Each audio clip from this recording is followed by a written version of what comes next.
Je m'appelle Françoise Bertrand, je suis médecin neurologue, praticien hospitalier dans le service d'exploration fonctionnelle et donc dans l'unité du sommeil du CHU. Je prends en charge les patients qui présentent et qui viennent consulter pour des troubles du sommeil. Le sommeil, c'est une fonction indispensable à la vie. On passe à peu près un tiers de notre temps à dormir. C'est donc un marqueur de la santé qui se traduit en fait par une suspension de la conscience. La différence avec le coma, c'est que c'est un état qui est réversible facilement et qui se traduit en fait par des activités électriques au niveau cérébral que l'on peut enregistrer pour reconnaître les différents stades de sommeil qui existent.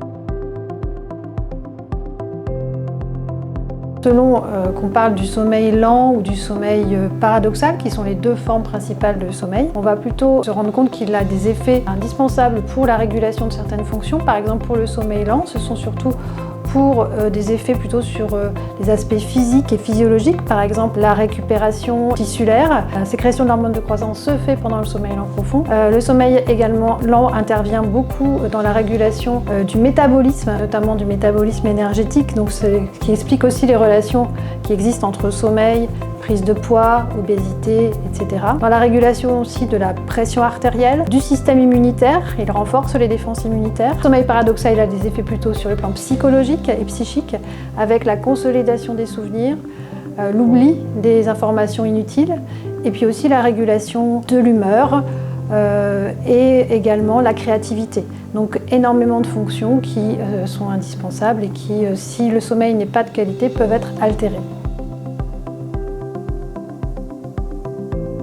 Il existe différentes pathologies. La plus fréquente, celle qui amène les gens à consulter le plus souvent leur médecin généraliste, c'est l'insomnie. Il peut avoir différentes explications, différentes origines, notamment des maladies générales, etc. Mais également souvent, en fait, simplement un mauvais conditionnement au sommeil, une tendance anxieuse, un état un petit peu d'hyper-éveil qui fait que les personnes vont avoir du mal à trouver le sommeil après un événement qui naturellement provoque une insomnie. Mais de temps en temps, cet événement va pouvoir entraîner une insomnie chronique qui va durer plus longtemps.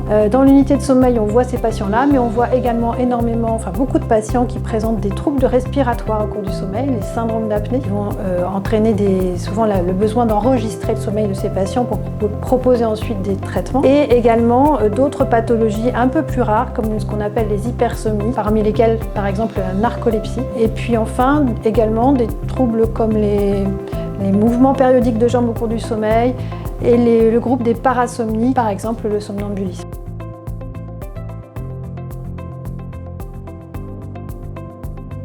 Les écrans sont effectivement un problème puisqu'ils ont un effet stimulant. En fait, ils agissent par l'intermédiaire de l'émission de lumière bleue qui va agir sur notre horloge biologique. C'est une petite zone du cerveau qui va réguler les rythmes et notamment les rythmes de sommeil. Et le fonctionnement de cette horloge peut se trouver perturbé par l'exposition trop importante à la lumière bleue. C'est pour cela qu'on déconseille de manière formelle l'utilisation des écrans, que ce soit l'écran de l'ordinateur, de la tablette ou du smartphone, et en particulier chez les enfants et les adolescents, parce que cela peut entraîner des perturbations, notamment des troubles de l'endormissement et du maintien du sommeil.